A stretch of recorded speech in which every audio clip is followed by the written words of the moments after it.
L'établissement 91 ici, donc ce service d'accompagnement à l'autonomie des jeunes majeurs et des mineurs non accompagnés qui sont accueillis dans des appartements partagés en Essonne, dans le Diffus, qui sont accompagnés donc par une équipe éducative pluridisciplinaire, donc des éducateurs spécialisés, des assistants sociaux, CESF, TISF, animateurs sociaux éducatifs.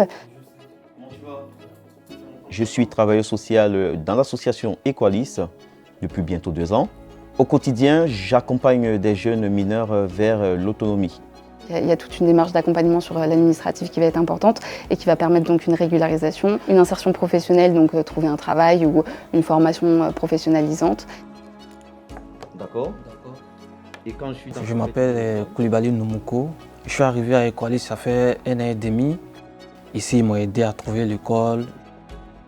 Il était inscrit l'année dernière en UPE2A, qui est une unité pédagogique pour les jeunes qui arrivent pour la toute première fois en France. Je voulais faire un métier de boulangerie, tout et tout.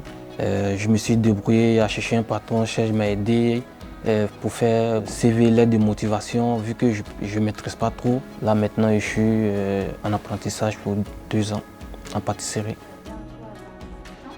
Dans notre service, nous avons également une psychologue de service. Ce sont les jeunes qui demandent à rencontrer la psychologue. Quand je suis arrivé ici, chez Equalis nouvellement, ça n'allait pas bien. Donc j'ai fait appel pour que je puisse la voir. Depuis que je l'ai rencontrée, elle m'a beaucoup aidé. Mais si ça ne va pas, je peux l'appeler tout. Alors, VAD, c'est une visite à domicile, qui est un moment de convivialité qu'on essaye de passer avec les jeunes. Merci que vous soyez là aujourd'hui.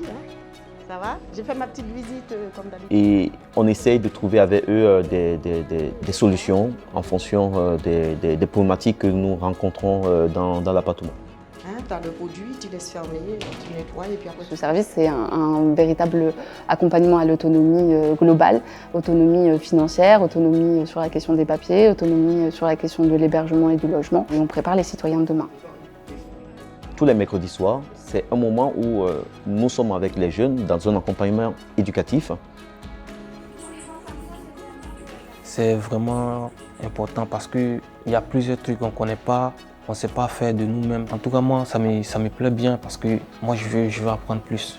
Et c'est un moment où on les découvre aussi d'une autre façon, dans leur quotidien habituel, d'un autre regard, ils se retrouvent entre eux. Il y a beaucoup de jeunes qui sont ici, on ne se connaît pas, mais c'est un moment aussi pour se voir, pour changer un peu, pour se connaître.